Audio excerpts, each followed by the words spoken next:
Hear what happens when a predator is caught in a trap of his own making. I'll shove that camera down his throat. Well, I'll shove that camera down his throat. I don't think you're going to want to do that.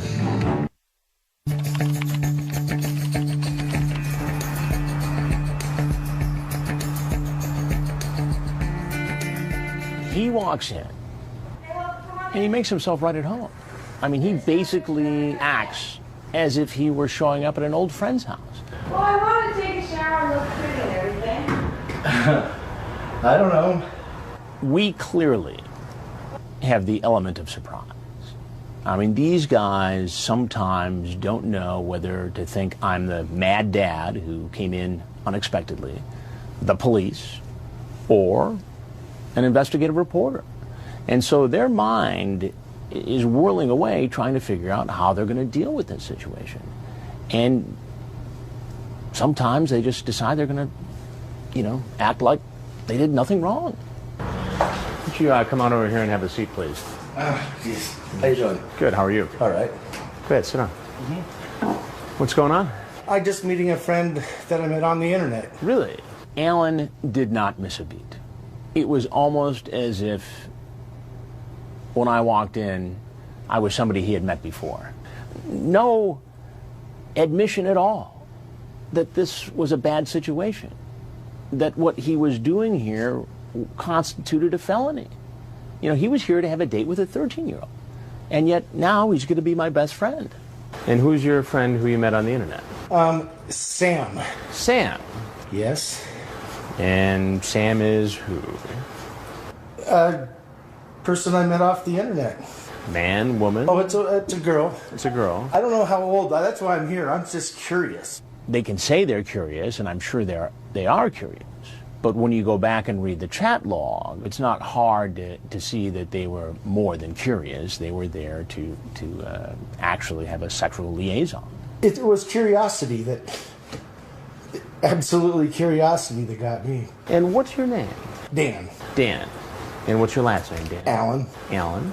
We knew that there was a conviction in his past. It had to do with a domestic incident, stalking. He had gotten in trouble for that. So, here he is, some years later, apparently willing to commit another crime. How old are you, Dan? 47. 47.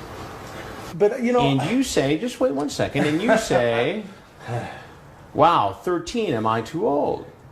Nah, am I too young? I hate to say this, but you're not. Why do you hate to say that? Because it's like I'm some old pervert, but girls your age are so much more fun. I have conversations like this with people that turn out to be guys more than half the time, or they turn out to be very nice women, and that's basically how it goes out there. You know what I mean?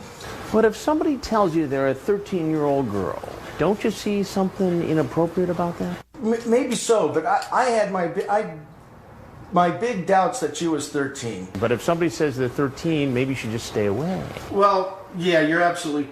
Ryan, why take the chance? Like I say, a couple past experiences show that they're never 13. So you visited people online. You visited people who you met online who said they were 13 before? Well, yeah, 13 or 15. So it's not the first time you've done this? Well, no, wait a minute. I've never met a 13-year-old girl from offline. But what I'm saying is, did you ever go meet somebody who said they were 13 online? No, not 13. 16 in my area, and it was a guy that was, I don't know, mid-20s, who had a big laugh on me. That's why I was just very curious. There were a few moments when I was talking to Dan Allen where I thought, based upon the look in his eyes, that this could go a couple different ways. One of them, not so good. Boy, I wish I could just run home with my tail between my legs, and I feel like apologizing, but I mean, like, it's cyber. Who do I apologize to? And I don't know. I feel sick.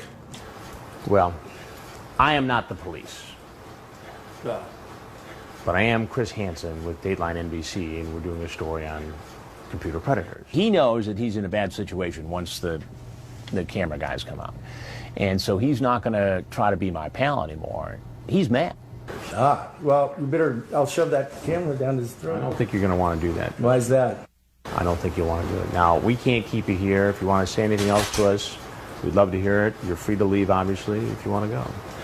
Had he decided to pursue the more aggressive route, and had he gotten physical, I mean, you know, we had security there, and security people would have stepped in to prevent that from happening. Okay, but can I talk to you outside? You can say whatever you want to say. Well, I mean, I obviously want to say something off camera. Well, I can't have the cameras turned off at this point. Well, then I'd like to say that pretty much I think you have it all wrong.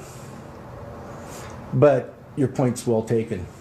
If you want to follow up, my email's on here, my phone number's on there. You can call me, talk to me if you want to follow up. Hi, guys. Pretty weird.